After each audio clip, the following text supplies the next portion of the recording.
की लड़ाई तो आज भी लड़ रहे हैं। सरायकेला गोलीकांड की कहानी हमारे साथ आज भी दोहराई जा रही है। बस फर्क इतना है कि वहाँ 50,000 लोगों को एक साथ गोली मारा गया था, यहाँ कभी 500 लोगों को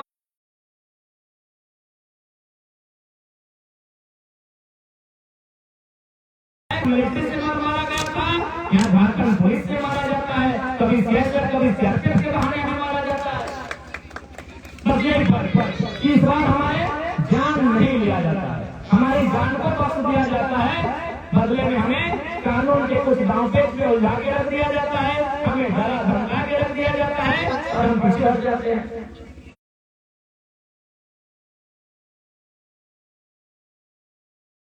नहीं, हमारे साथ धोखा हुआ है।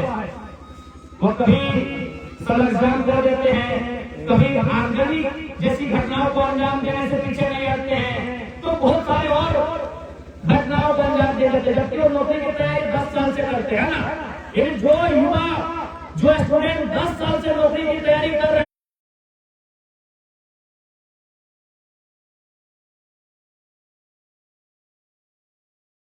मिलेगी, लेकिन वो जमीन हमारी गारंटी है। तो हमारा गुस्सा कितना होना चाहिए?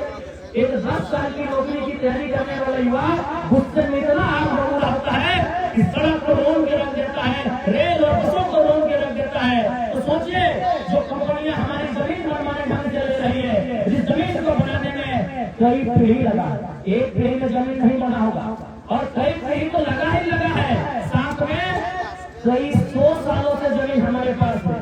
अरे नहीं करने से भी कम से कम मुगल काल से तो जमीन हमारे पास, अंग्रेज काल से पहले की जमीनें हैं, ये तो सभी जानते हैं।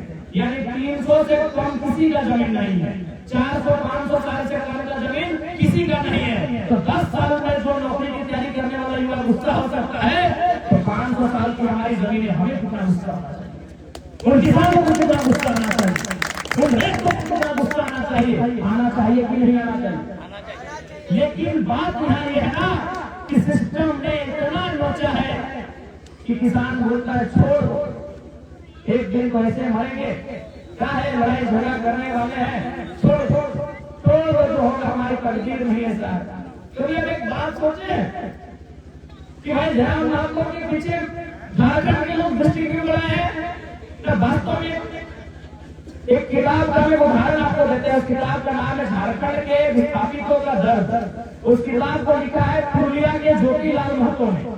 उस किताब में वो बहुत मार्मिक लाइन लिखा है, वो कंपनियों से विनती करते हुए एक लाइन लिखा है कि हमें छोड़ दो, हम कालांतर से युद्ध लड़ते थक गए हैं, अब हमें दामोदर और स्वर्णरेखा की नदियों के किनारे शांत रहने दो, हमें अपने घर परिवार के साथ शांत रहने दो, हम लड़ाई लड़ते थक गए हैं। सच्चाई यही झारखंड की है कि लड़ाई लड़ते थक गए हैं, ये पुलिस का लाठी डंडा खाते हार गए हैं, इसीलिए जयराम महतो के अंदर, इसलिए आज झारखंड के लोग, सच्चाई यही है।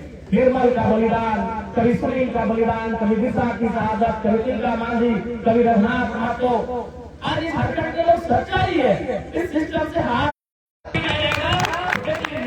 जमशेदपुर की कहानी, ये बड़ी बड़ी इमारतें, ये बड़ी बड़ी दुकानें और आपका जूता सिलाई का दुकान नहीं है।